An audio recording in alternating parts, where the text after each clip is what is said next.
Senhor esteja convosco.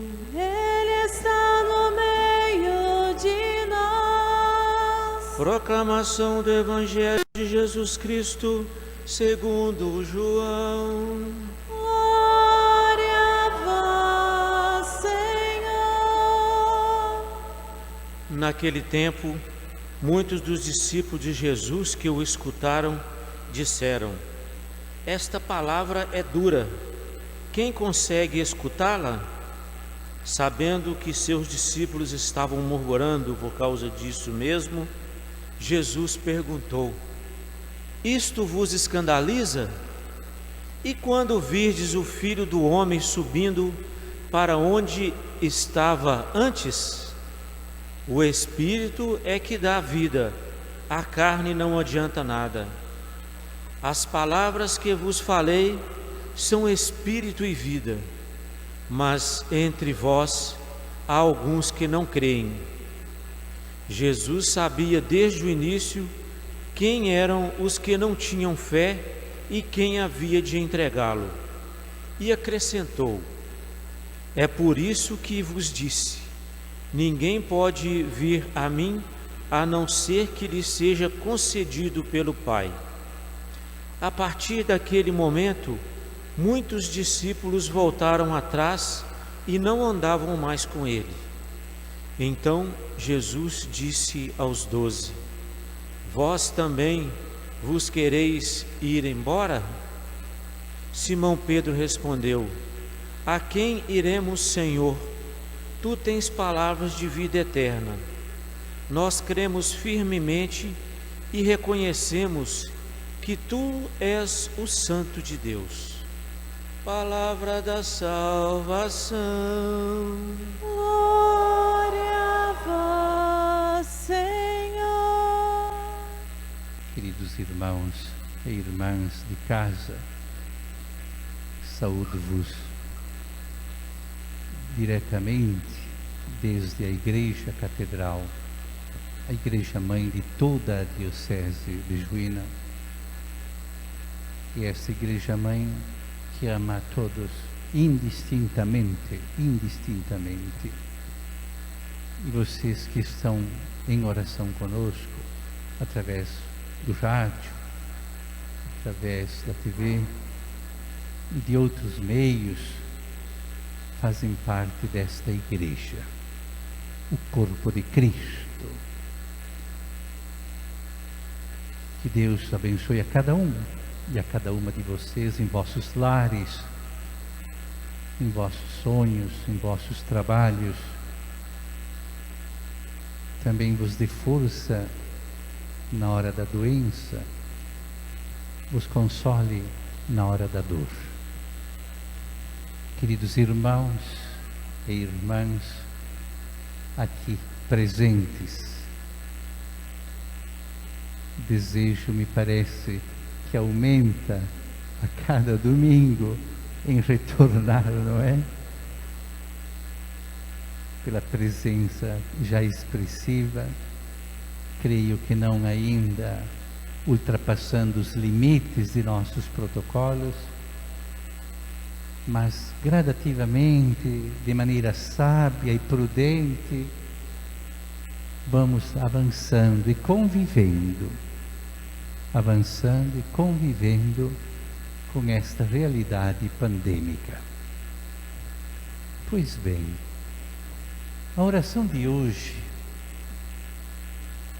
quando me coloco um pouco em silêncio antes de iniciar a celebração, me vem à mente que a oração que nós fazemos não é uma oração individual, não é uma oração também só nossa daqui, mas a nossa oração ela é universal.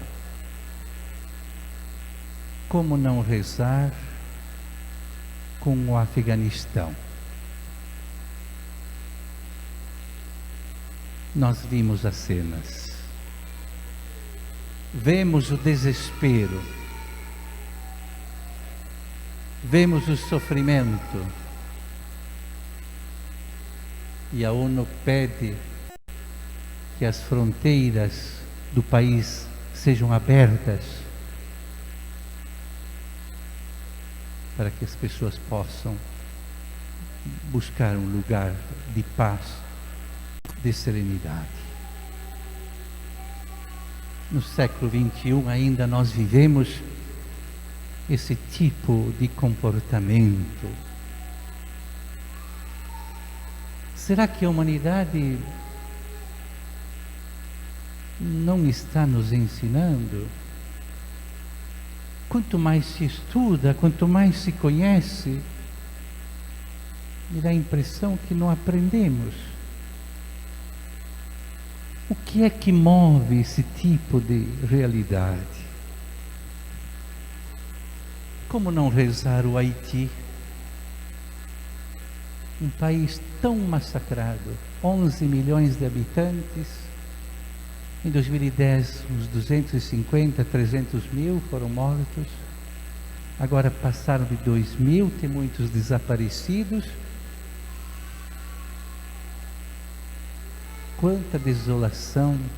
Hoje é um dia que a CNBB pede que rezemos pelo Haiti. Mas logo mais eu creio que somos chamados a também dar um pouco mais que a oração. Uma oferta de ajuda. A nossa oração, como diz o Papa Francisco em Fratelli Tutti, ela quer atingir a fraternidade universal e uma amizade social. Eu acho tão felizes as expressões do Papa Francisco. Uma amizade social. Como não rezar, então, a realidade do Brasil? Onde está a amizade social no Brasil? Cada dia mais nos armamos. Cada dia mais ataques e ataques.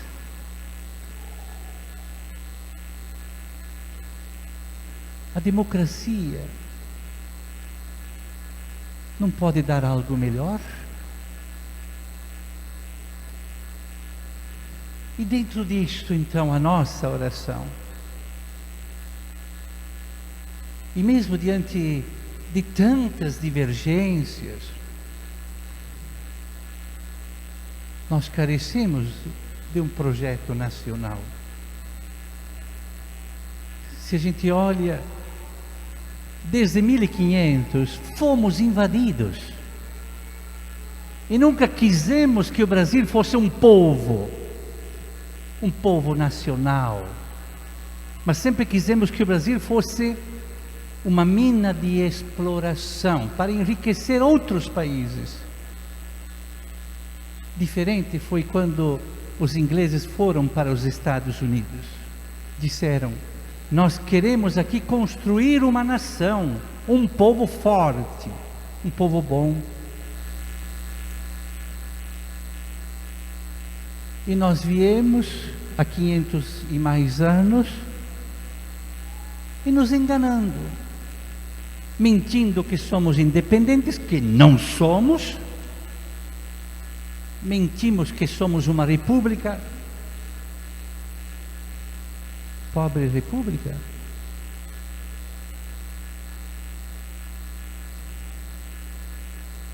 Eu queria que a nossa oração fosse forte pelo nosso Brasil.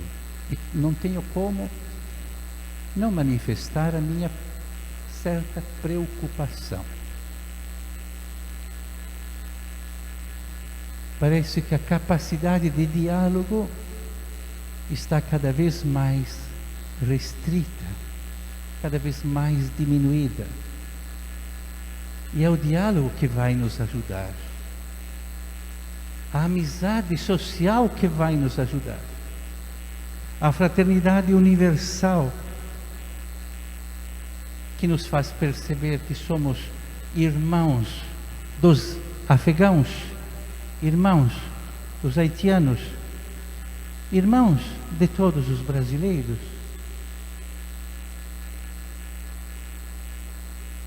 A quem nós iremos, Senhor? A quem? A quem nesta altura? A quem nós iremos, Senhor? Vós também quereis ir embora? Hoje é dia do catequista, dia de tantos animadores de nossas celebrações, de nossas comunidades. E é muito comum ouvir entre nós catequistas que dizem: tinha 12, tem um que vai na igreja. É verdade?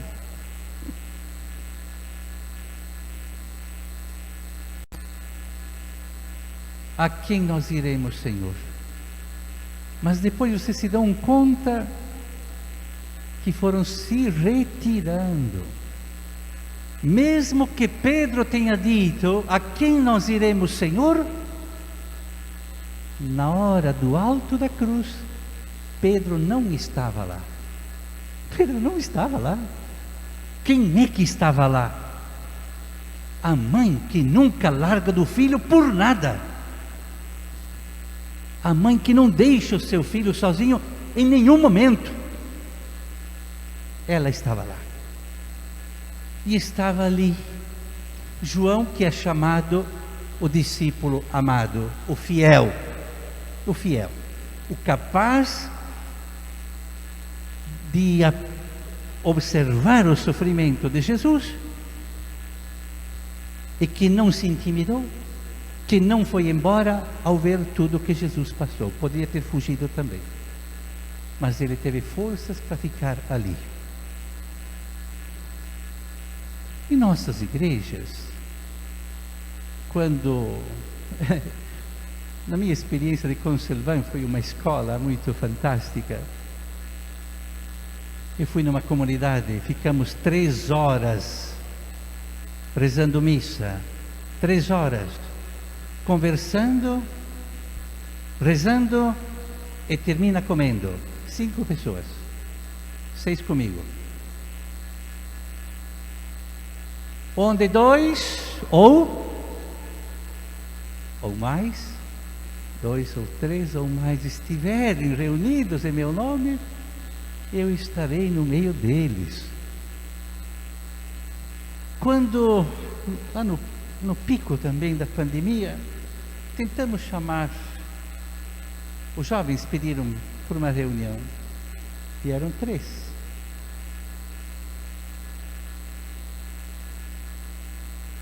A quem nós iremos, Senhor? Tu tens palavras de vida eterna.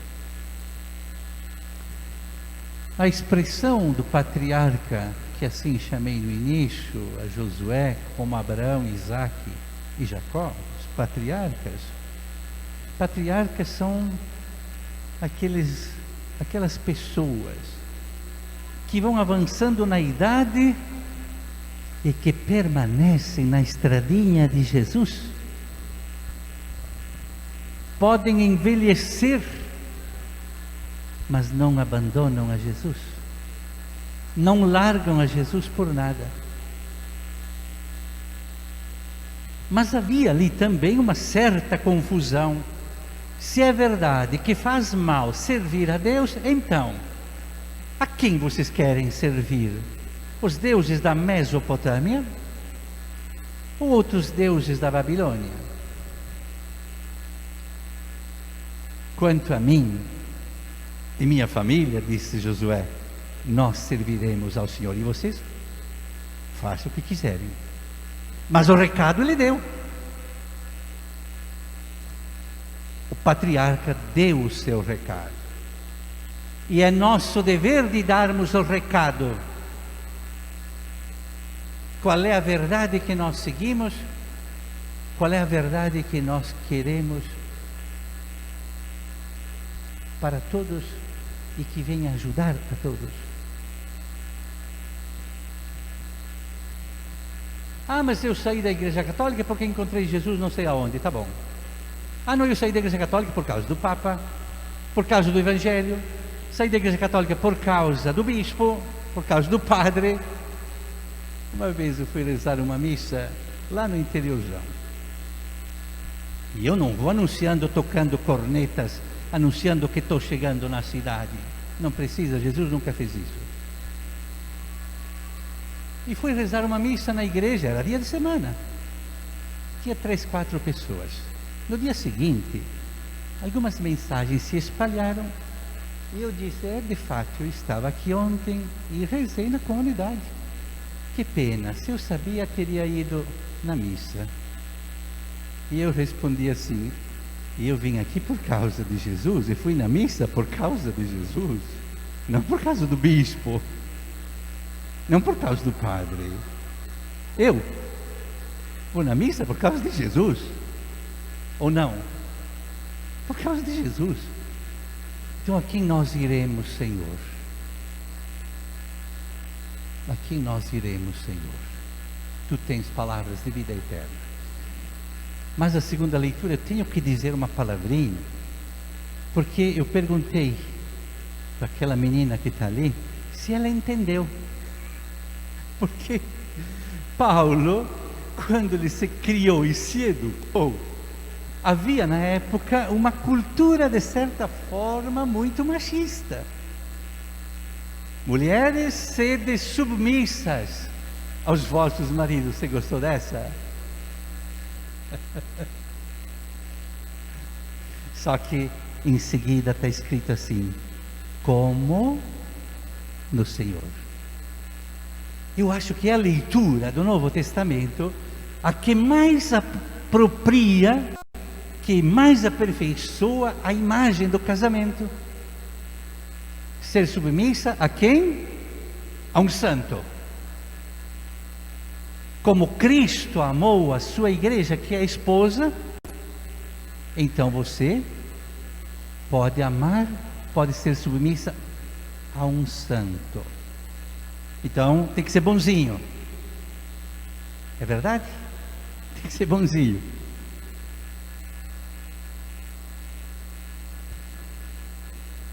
Queridos irmãos e irmãs, maridos, amais as vossas esposas. Em outro momento, a passagem diz: não sejais grosseiros com elas. Não sejais grosseiros. O que significa isso? Não sejais grosseiros, mas respeitosos, capazes de conversar, capazes de brincar, capazes de se divertir e capazes de namorar sempre. Eu lembro o profeta Oséias.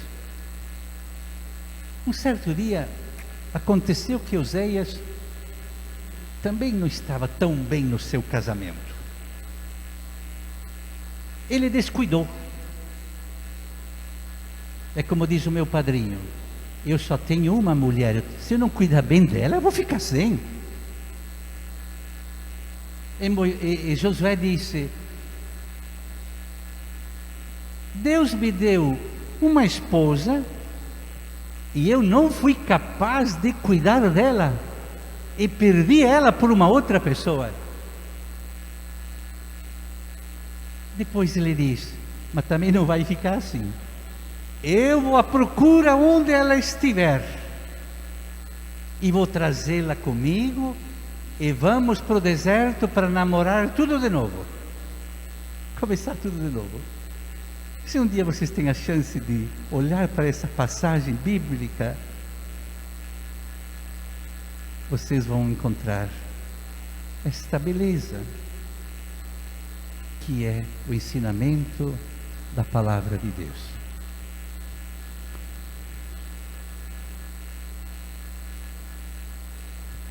Penso que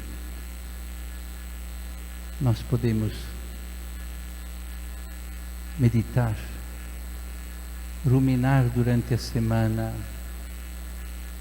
estas palavras tão bonitas, tão fortes, tão iluminadoras, tão confortadoras, palavras que encorajam também, palavras que não permitem o desânimo, o cansaço ou de desistir da família, desistir do casamento. Não. Eu mais a minha família serviremos ao Senhor. Eu mais a minha família serviremos ao Senhor. Agora em pé, bem bonito. Vamos seguir o patriarca Josué. Eu mais a minha família serviremos ao Senhor. Mais bonito ainda. Eu mais a minha família serviremos